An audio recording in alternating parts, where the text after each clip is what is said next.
A Metro Detroit cemetery owner who repeatedly broke state cemetery laws has moved on to yet another cemetery, and the state wants to finally shut him down. Same guy whose company was also managing Detroit's 3 city-owned cemeteries. Karen Drew's been investigating, and more on this part of the story. This is so messy. Michigan has very specific laws about cemetery operation. There are a lot of rules, but bottom line, you have to be responsible, especially with money.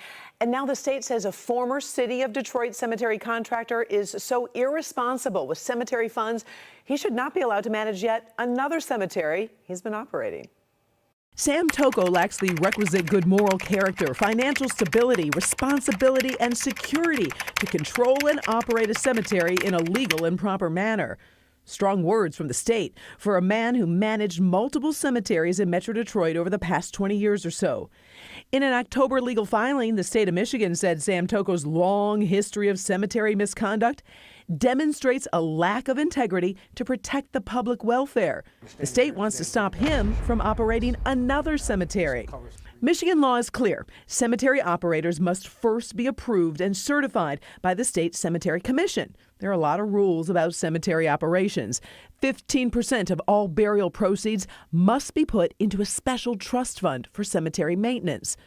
While Sam Tocco ran Knollwood Memorial Cemetery in Canton from 2003 to 2017, the state says, among other problems, hundreds of thousands of dollars were missing from cemetery accounts. In Detroit, Tocco's company managed 3 city-owned cemeteries. Cemeteries owned by the city don't have to follow state cemetery rules, but dozens of Detroit families told Local 4 investigators their loved ones' bodies or headstones were misplaced or missing from Detroit's Gethsemane Cemetery.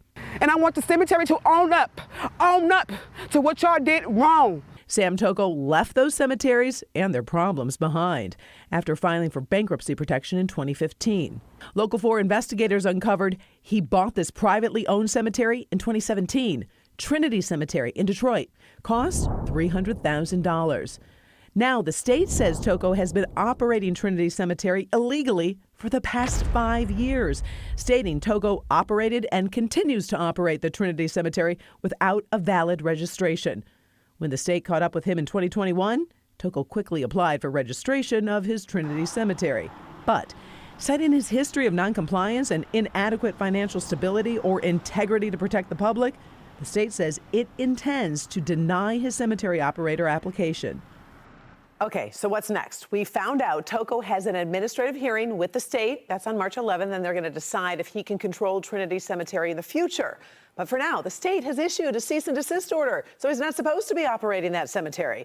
Now, the state said it would not comment on any ongoing administrative proceeding, because, of course, my question is, if there's a cease and desist order, what's going on? So now they're like, well, now we're going to have a hearing. Yeah. So Incredible. it's so messy. It sure is. And we're getting all of these tips from viewers. Everyone's emailing. So now we're going to focus on Trinity, folks. So if you have any issues with your family, your loved ones, or whatever, email me. I'll check it out. We're not letting this go. Good deal. All right, Okay. Karen.